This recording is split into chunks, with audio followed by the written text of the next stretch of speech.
नमस्कार। महर्षि वेदव्यास के बारे में जानने से पहले आइए उनके बारे में एक झलक देखें।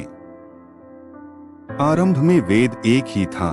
महर्षि वेदव्यास ने वेदों को 4 भागों में बांट दिया, जो ऋग्वेद, सामवेद, यजुर्वेद और अथर्ववेद के नाम से जाने जाते हैं।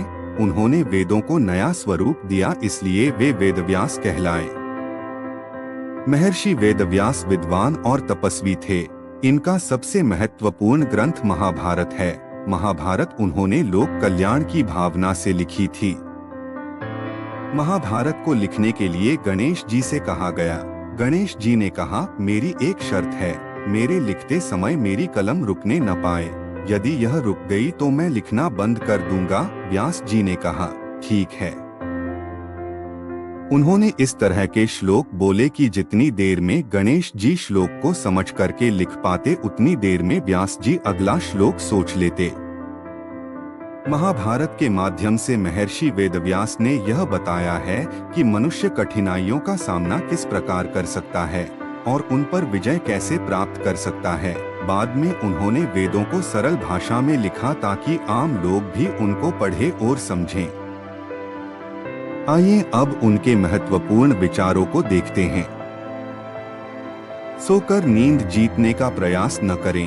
कामोपयोग के द्वारा स्त्री को जीतने की इच्छा न करें।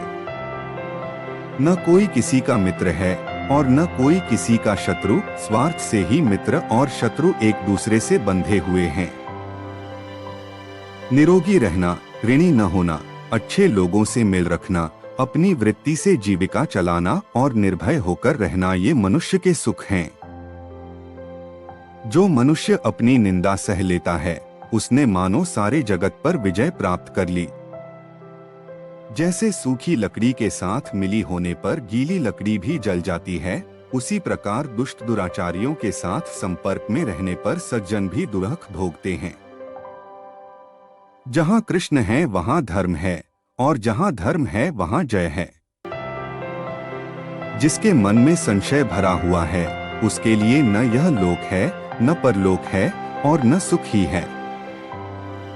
जिस मनुष्य की बुद्धि दुर्भावना से युक्त है तथा जिसने अपनी इंद्रियों को वश में नहीं रखा है, वह धर्म और अर्थ की बातों को सुनने की इच्छा होने पर भी उन्हें पूर्ण रूप से समझ नहीं सकता।